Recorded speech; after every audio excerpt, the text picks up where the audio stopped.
The final preparations for Carrier Strike Group 21 are nearly complete. This weekend, HMS Queen Elizabeth will set sail for her first deployment. When I last checked, we'd loaded in excess of 900 pallets of food.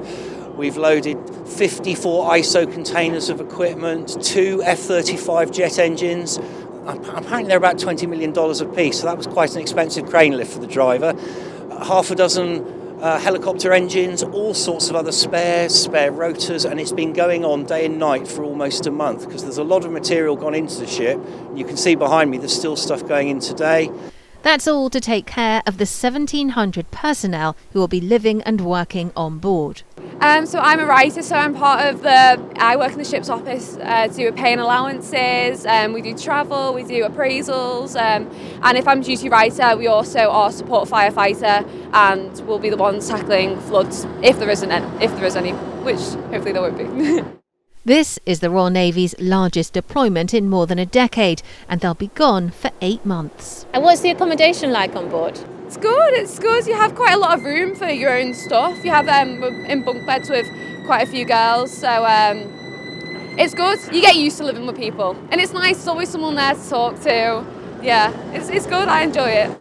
Joining HMS Queen Elizabeth are 6 frigates and destroyers, 2 Royal Fleet Auxiliary support ships, below the waves an Astute-class submarine, and on board 18 F-35 fighter jets and 14 naval helicopters. I think it shows that we're serious. We're a naval capability that should be taken seriously.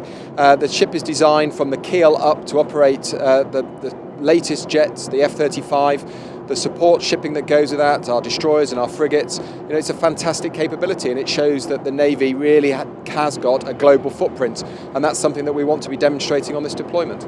Following a 2-week exercise, Joint Warrior, off the coast of Scotland, they'll head south through the Atlantic with a stop-off expected in Gibraltar before heading into the Mediterranean.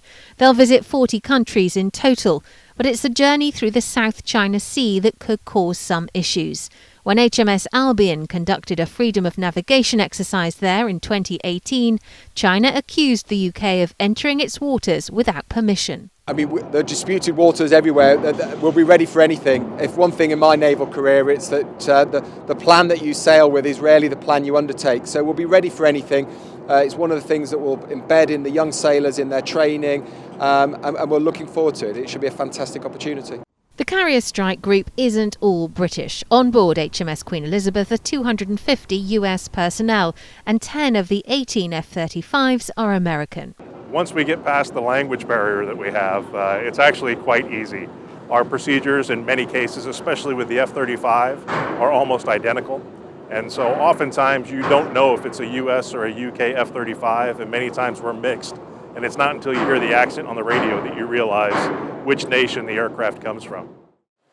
Preparations have gone so well for departure, there's even time for a spot of last-minute painting before setting off on their 26,000 nautical mile journey. Claire Sadler, Forces News, Portsmouth. If you enjoyed this video, don't forget to like and subscribe to our channel.